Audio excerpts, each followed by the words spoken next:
How would you sum up your relationship to healing?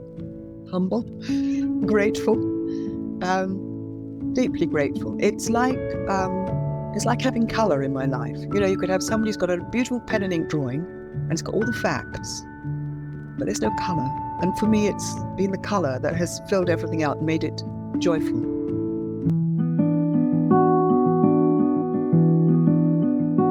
Some people are born to be in the theatre and the movies. Some people are born to be brilliant teachers. Some are destined to become amazing healers.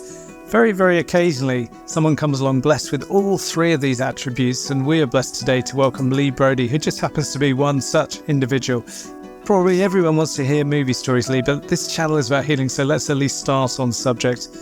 Quick intro, Lea is a senior tutor for the Healing Trust now. She's had a lifetime in healing. The Healing Trust is a charity that's promoted healing in the UK and overseas since the 1950s. Lea's also lectured in the US on healing. She's spoken about healing in the UK Parliament. She's healed in hospices, in healing centres, in her own front room, in the NHS. But let's start at the beginning, Lea. And I love this enigmatic statement on your website. As a child, Lea was not aware that there was any other way to interact with the world than as a healer. Perhaps you could explain. Well, just a child doesn't question things particularly, do they? I mean, it was just, I was aware of colours and shapes and movements. I was aware of people's states of being, and I thought everybody was like that. I was actually more interested in the dog and the cat and the birds, than this sort of other stuff that was around me. I had very wise and kind and loving parents, so it was easy for me. I had to be taught, as I've had to teach my children, actually, that you don't share that with everyone. You know, even though you're telling the truth, you don't share it with everyone, that this is your experience of what it is to be a human being. So I had to learn to be discreet about certain things. And then, of course, when I got to about 12, I wanted to be an atheist because that was cool. So I had to be an atheist. I could always hear the laughter. So that didn't work out, really. And then I was just loved the theatre. So after the A-levels and so forth, I was at drama college, and then I was in the theatre. And always there was this nudge of, there's something else you've got to be doing as well. And I do know that on first nights in theatre, whether it was the Royal Shakespeare Company or the Young Vic or wherever it was, there's a lot of tension and stress around. And I found that I automatically went into a kind of relaxed state of listening to others and wishing to support them without being odd in any way. So I think I was sort of late 30s before it was said to me, come on, you've got to do this. And I said to my mother, it's no good. I give up. I've got to join the tribe. I'm going to train as a healer. And she said, what last? So, I mean, my parents had straightforward jobs. Dad was Foreign Office. He was in the diplomatic corps. We lived abroad. And Mum was a teacher of science and maths. And, you know, they were just ordinary people, wonderful people, but not looking strange or different from most of society. So that was just it. But I had to go into the healing. And once I did that, it was like all the constrictions and the sort of shrinking of, I don't know, soul or heart or whatever that happens to a person where they're not actually fulfilling their potential. All of that just evaporated. And it was like I came into my own space. And I just, that's all it is. I'm not a saint. You might have guessed that. It's nothing special like that. It's just being in tune with a deep reality. That's it. Really. I didn't share it with many friends. I really didn't. If I could help them, I found I tended to put my hand on the back of somebody who's upset or touch the shoulder or that comforting touch. That was just automatic. It's like if a child falls over and bangs their knee, you rub the knee. So it wasn't anything odd or special. But I didn't. I found that people were more interested in occult. They were more interested in what do you see and what do you sense and who do you communicate with. And I downplayed that my spirituality or my being a spiritual being, having a human experience as we all are, that was very much around healing and being of support to others rather than working on a platform, and speaking to those who are no longer in the physical form. Yeah.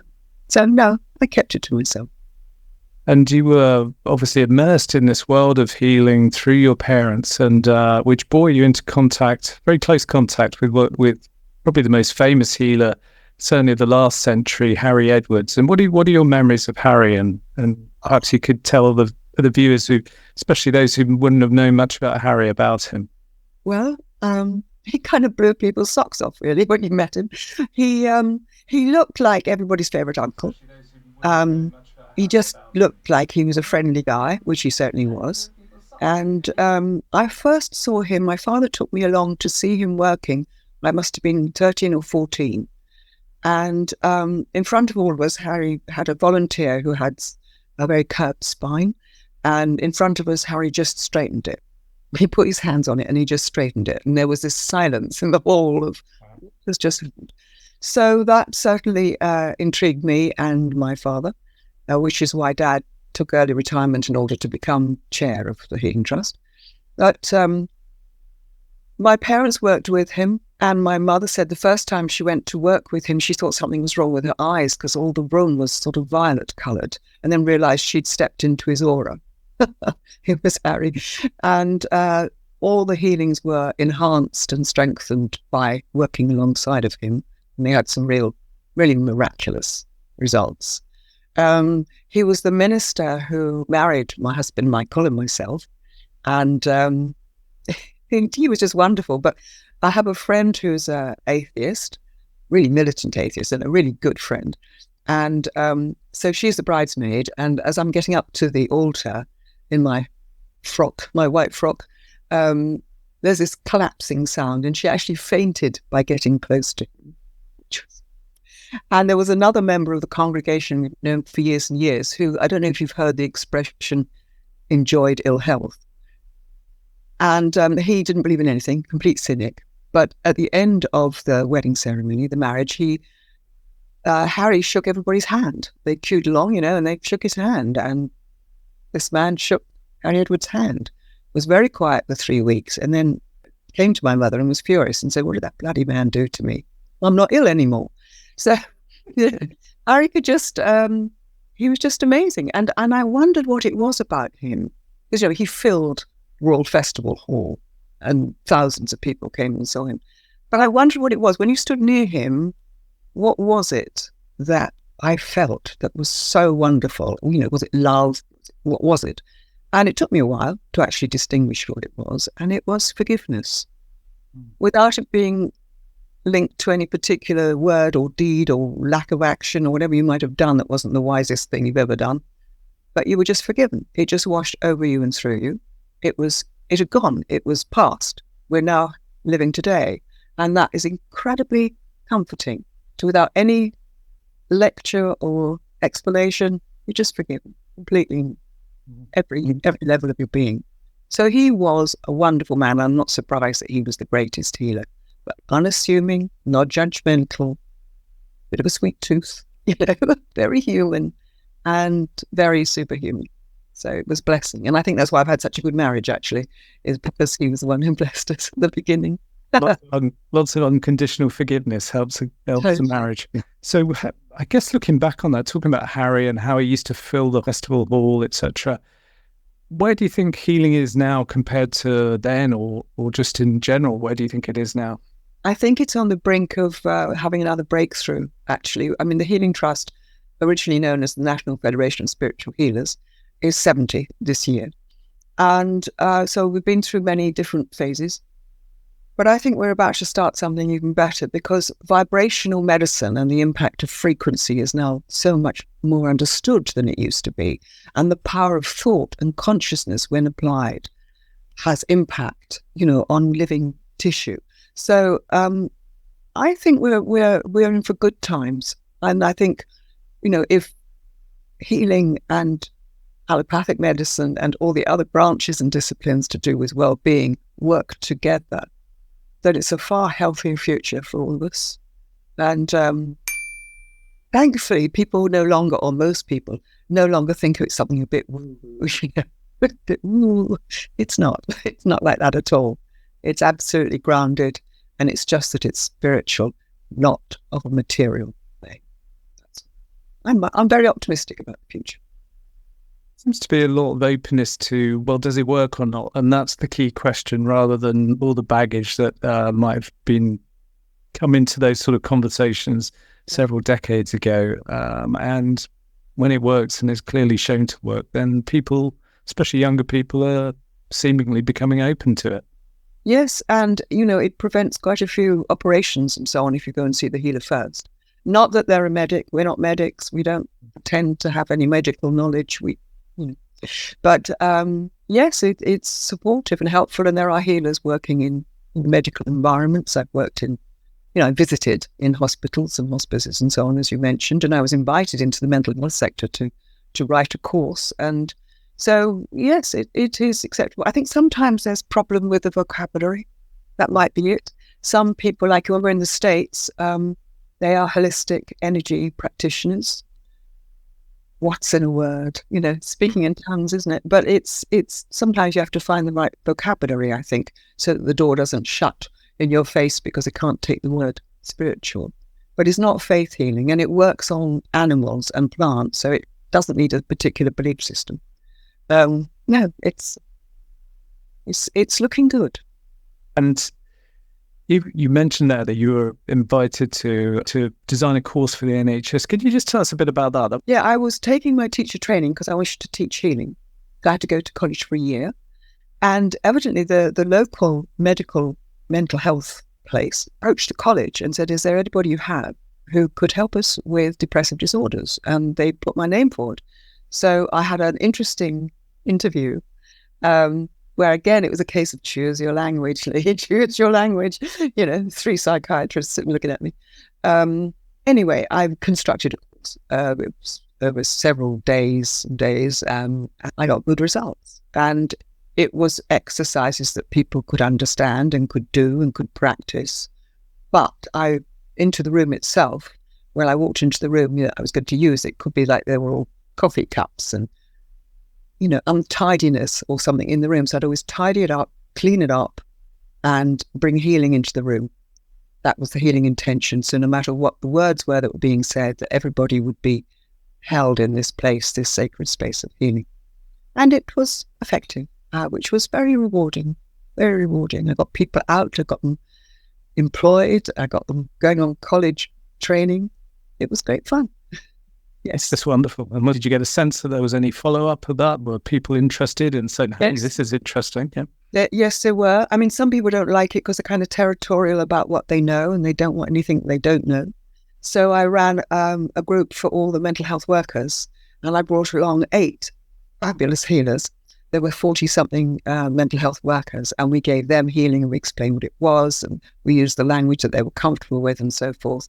And a lot of people were very keen to receive it for themselves. You find that with nurses as well. They're very keen to receive it for themselves because they can be aware that there are times that something happens to their hands when they're caring for somebody. And they want to know what that is. And then I get nurses on the course. Interesting. And that's yet another example, I'm sure, of the successful healings you've carried out over the years. Are there any that sort of have stayed with you that you're able to share with us? Yes, first of all, I want to make it very clear that I kind of don't do the healing. I'm just channel it. I mean, I say to my students, you don't make the water, you're just the tap. You direct where it goes, and your responsibility is to be a clean tap. Know thyself, clean it up. Actually, I went through a lovely phase when I had, I think it was 6 women, young women in their 30s, and they couldn't get pregnant. And after healing, they got pregnant. That was a very joyful one. Great. That was a lovely one. But I must tell you, sorry, the one, I wasn't involved. This was my mother and Harry Edwards, that a woman came who had been blind from birth. She must have been about 40 by this point. And she came obviously with her guide dog. And she received healing and her sight returned completely and immediately. And she needed healing after that because she was so thrown by everything she saw. She was buying bags of lemons and bright red tomatoes because she hadn't seen colour, and it was just so stimulating and exciting for her. So she was having a great time.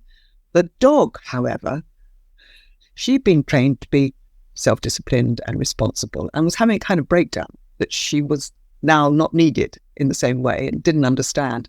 So Harry and my mother gave healing to the dog, who then recovered from such a nervous condition of anxiety and just turned into a complete delinquent and changed so much. She chased every squirrel, every cat, every bicycle, But she was happy, so she received healing as well. But I think that was a fun one. But it is stunning what can happen. And, I'm always impressed because, as I say, I haven't done it. And I will say to students, because this is important, you are not attached to the outcome. Don't be attached to the outcome, because we can beat ourselves up. If we want a thing, we wish a thing. I mean, that's kind of flabby. We've got to be more focused than that. And it's for the greatest good and whatever their soul's journey is. So don't be attached to the outcome. But it's still very rewarding when you get a fun one. It's fine to celebrate, of course. But yeah, it's almost a sense that it's really not doing the situation any good at all if you become attached to the outcome. It's your ego getting in the way. Yeah, and there's a natural compassion there towards people, and you get to know some of the people that you're healing, and even if you don't get to know them, you feel this sense that you desperately would love to see them recover just from a human perspective. So it's a fine line, isn't it, between ego and compassion? The compassion motivates, but with training education, it can amplify what you can do, and you've learned detached compassion.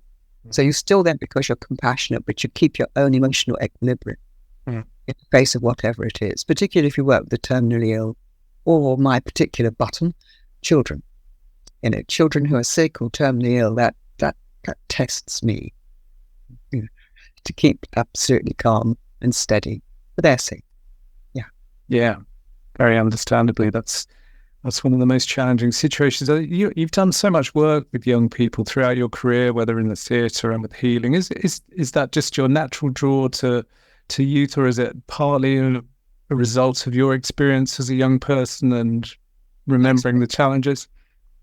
I think young ones, because they're still forming their whole self. I mean, this is the conditioning that makes them, isn't it? Those first 7 years or so, it's the conditioning that makes them what their self-esteem is and their self-respect and their feeling of being capable and brave. And so I want the input to be wholesome and supportive and wise when they're little. So I think that new, I often say to babies, what do you think of it so far? Being on this plane, you're having fun? Wow. No, probably not. But, I'm attracted to them. And then I find teenagers delightful because it's not easy.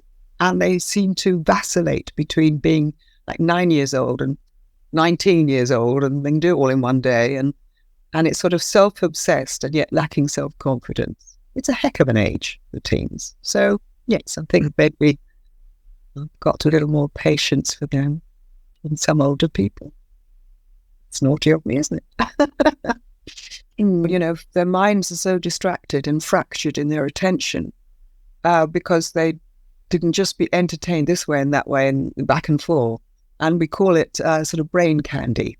It tastes good at the time, but it's not nourishing. It doesn't nurture you. So I think with the younger people, and when I was directing some youth theatre drama, I would have them just sit quietly. I would sit quietly and just focus on the breathing. And I didn't use words like meditation or mindfulness or contemplation or anything like that they may not want to hear, but we would just sit quietly. And then I'd send the attention down to the feet. And how's the breathing? Have your shoulders dropped? That kind of thing. It's very simple. It doesn't sound clever or anything like that, but it can be very effective. And then they can just do that. 5 minutes. Do that. And then stop another time and give themselves another 5 minutes. And I think that's a way in. I think that's a way into visualization, visualizing themselves in a beautiful place and so forth. I mean, they don't have to be very good with seeing in their mind's eye, but they know what you're talking about. And I think it's a future. And there are schools that do teach affirmations to help strengthen the emotional aspect of their students. And I think there's more of that. Quiet times, quiet places, just as an antidote to the incredible busyness of it all now. And a place where it can be rather quiet is the House of Lords, and that's your healing journey took you to the House of Lords. And that was another fascinating story. How about that? Well, I was just, one of my students was was a producer with news, and it sort of went from her. She was talking about be somebody else and somebody else. Anyway, I was invited there, and it was absolutely fascinating talking to other people who were concerned about taking care of society, taking care of people in different countries, and what they could do about that. I mean, when we lived in Brazil, my parents, lived in Rio for a while. They were very comfortable with people sitting in groups quietly. So just sometimes different cultures are not very helpful. You've got to be busy in order to be earning your oxygen. Instead of, no, you don't have to be busy, actually. You can be just quiet and mindful and contemplative. So teach it in schools, teach it in schools.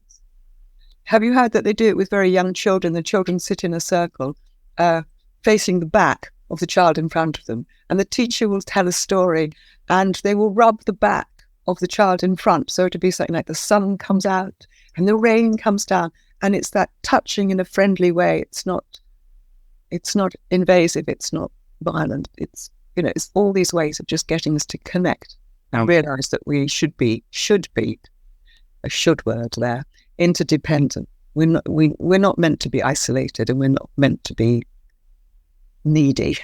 We're just interdependent. One thing that has happened over the last few decades is that Reiki has emerged as a very popular, widespread form of energy healing. How do you see different types of energy healing relating to each other? Well, I think the intention is probably the same, but it is a different healing modality. I only say that because I am a Reiki practitioner. I wanted to see what it was. This is years and years ago when it was new, or new in this country. And it is a different approach. It doesn't suit me as well. But if anybody's going for a healer or a holistic practitioner or whatever you want to call it, I would just recommend they check the training. Because, I mean, we're a 2-year course, and some people are an afternoon, which isn't very safe for members of the public. So they are different. So I'm not saying anything superior to anything else, but I think it basically, the quality of healing depends on the level of consciousness and the practice of the practitioner. How big's that tap? How clean and shiny is that? So whether they're using words or actions or intentions, whatever they're using, it's really down to what their orientation is and how they're using it. Yes, I think that's all I can say. It's just they are different healing modalities. If in doubt, check the training. It is one of the most asked questions. What's the difference between Reiki and spiritual healing, at least when I'm talking to clients? So can you do me a favor and answer that? Sorry, Reiki is an initiation. Yeah. And spiritual healing is a training. You go to Reiki, they do the symbols around you, etc., and say the words, and you're done. And nobody asked me what my lifestyle was like, anything like that. It could have been anybody doing anything. So I'm sure it's better than that now. But no, it's an initiation, and it's not like that for us. We like to train the people. The foundation, yes. If you could narrow it down, what would you say is your favourite thing about healing? Well, because you actually get to help people. You have a means by which you can help people. It's not invasive. It's not expensive. As you say, it's not invasive. It's not drugs. It's not it's just you can help them on any level. And if somebody was thinking about becoming a healer, what advice would you give them? I would say, first of all, realize that everybody can do this, but it takes self-discipline and training and practice. Okay. But we do have introduction days of just a few hours. And if I were starting now, I would go along, they're free, to an introduction day to see what it was all about, whether it was online or in person.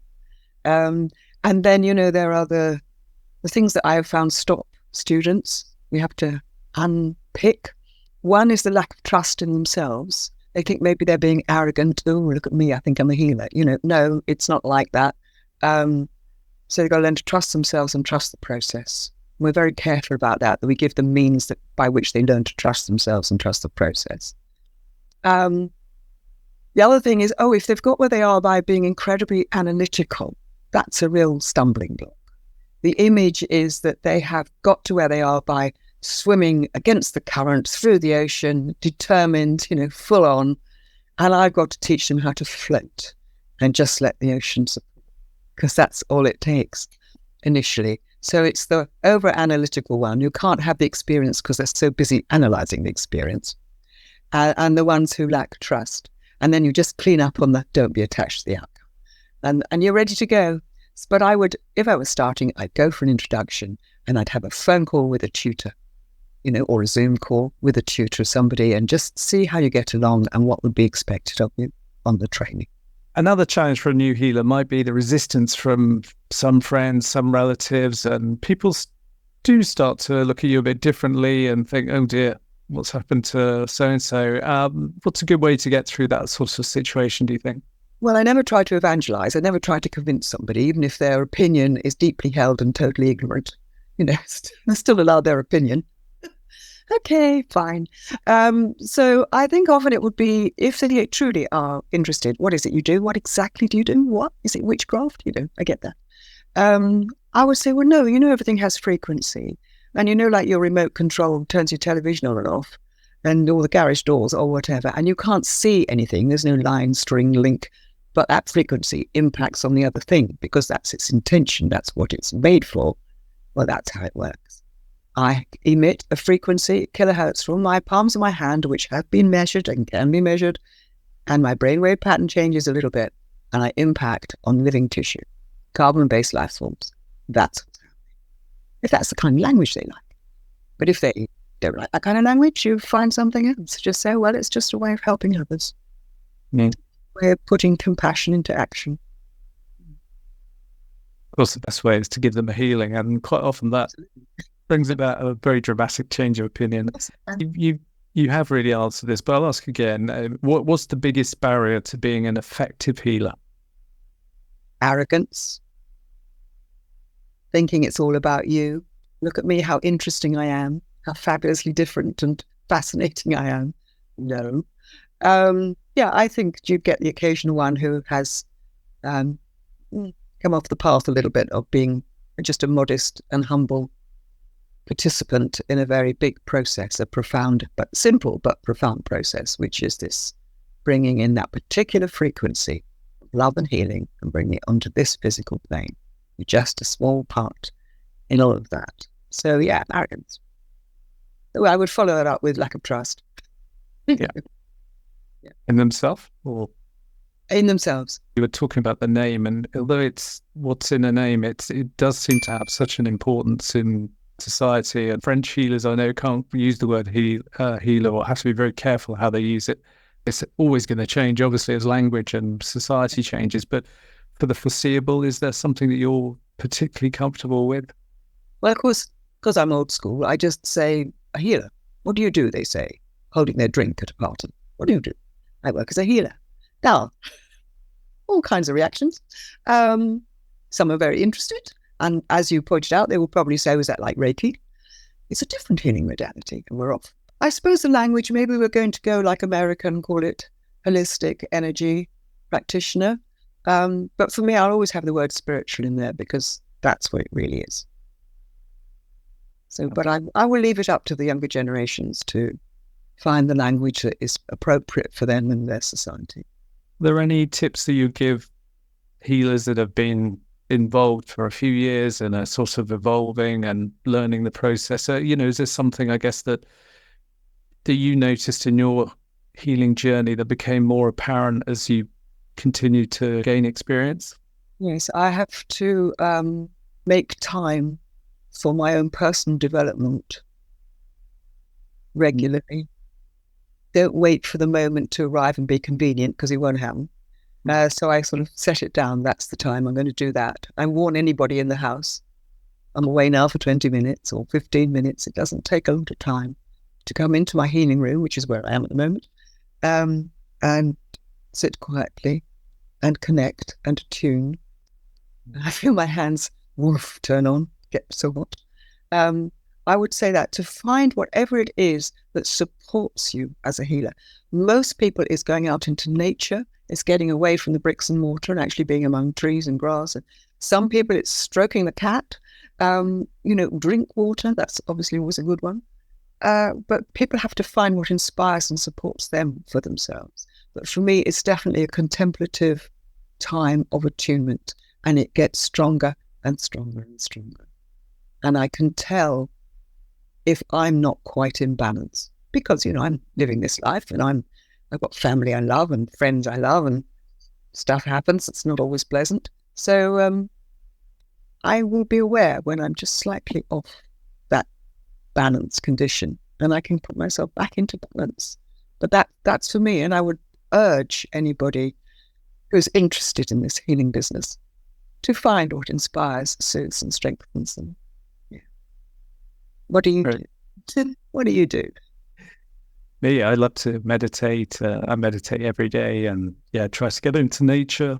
But I did have my first healing yesterday in 5 months. we all discussed, the healers, how exactly what you were alluding to, that our focus is out and not always in, and we've got to remember to look in. That's the first responsibility, isn't it? Looking after yourself and your own well-being, or else you're not going to be much use for anybody else. Yeah. And to exchange healing and compassion with others. Yes. Yeah. Actually, I'll just ask you about colour healing. It'd be lovely if you could just describe to somebody who's not so familiar with it what colour healing is to you. Well, those who work with colour, and I certainly do enjoy the colour, they recognise that all colours have different frequencies, and that our chakras, our energy centres, we usually recognise them through colours. Those who see colours, or if not, we say this is the colour for this particular chakra. But what you do is you have a full spectrum light box, so it's like daylight, and you have gels of different colours, and you put the gel over the light, and you throw that frequency of that particular colour onto the recipient, and you muscle test as to what makes them strong and what makes them weak. And that's putting it very quickly. And you find, where they need some extra colour, and then you balance it with other colours.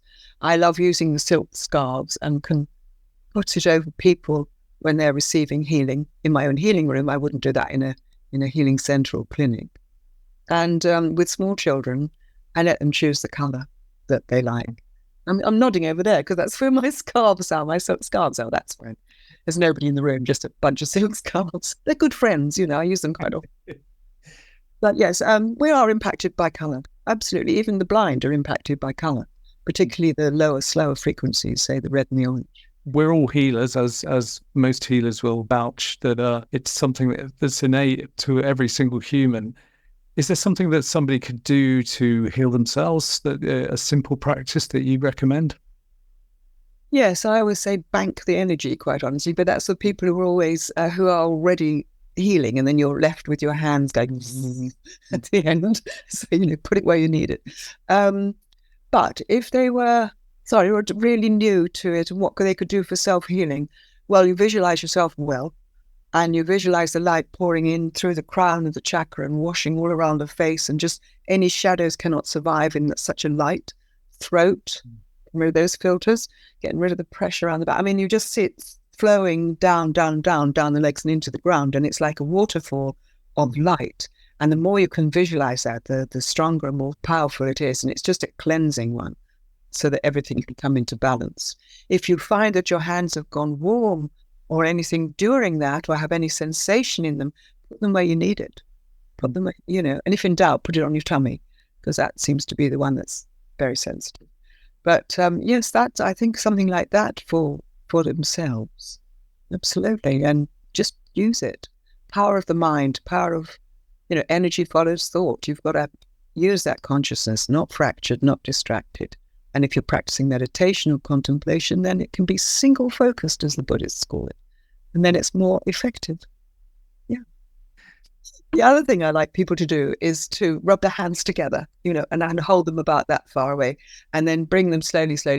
And all your focus is in the palms of your hand, and then stop when you feel any sort of slight cushion or pressure or sensation.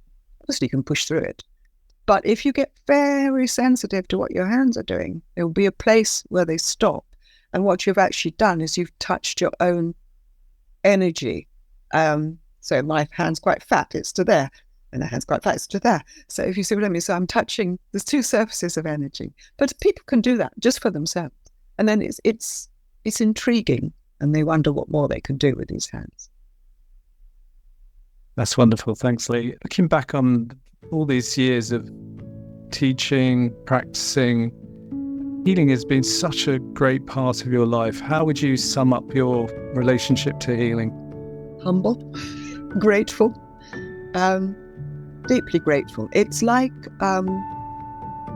having colour in my life. You could have somebody who's got a beautiful pen and ink drawing and it's got all the facts, but there's no colour. And for me, it's been the colour that has filled everything out and made it joyful, rather than just the factual pen and ink. I don't know if that makes sense. But I'm very grateful it's in my life. And I'm very grateful my parents allowed it in my life and they didn't dismiss it or say, oh, don't be foolish, that they understood what I was experiencing and protected me with it and encouraged me with it. I'm just grateful. I've enjoyed it. And I love all the people I meet. And the students are wonderful. The students are great. They are motivated by compassion. They're the absolute antidote to what's on the news sometimes. Meeting all these people who are kind-hearted.